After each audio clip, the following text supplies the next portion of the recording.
Weapons of Fate, available on Xbox 360 and PlayStation 3. Wanted Weapons of Fate is a third-person shooter involving a cover mechanic and curving of bullets and some other special moves like you saw in the film Wanted. The game takes place about 5 hours after the film.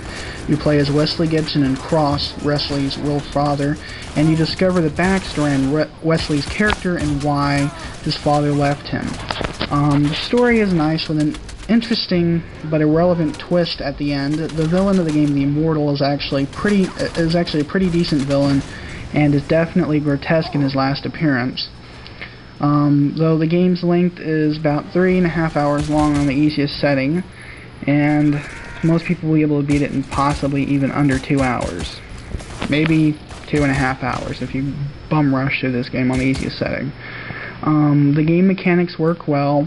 The shooting mechanics are slightly loose, but overall work quite well, and it's not too hard to score a headshot. Most enemies don't pose a huge threat, and they seem to be, you know, cannon fodder for your kill score.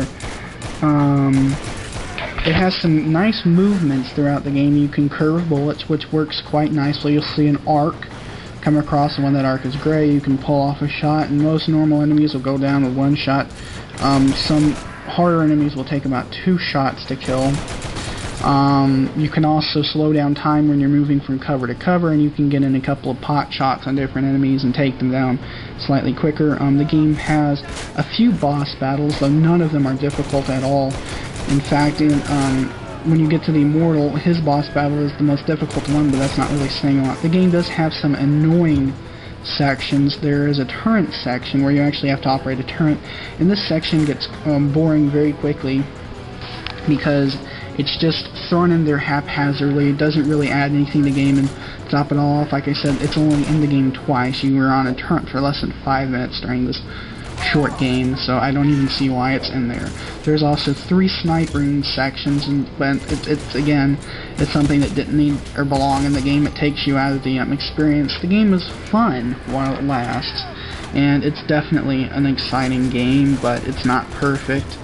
The storyline is definitely interesting, and if you're a fan of the film and want to see and answer some of the questions that weren't answered in the film, it's definitely worth playing through.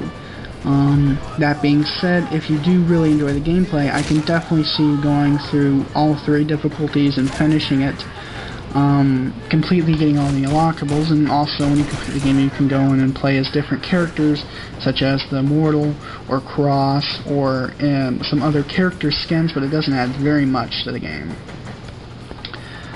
Overall, Wanted Weapons of Fate is a short, brief, but fun experience that fans of the film will most likely like.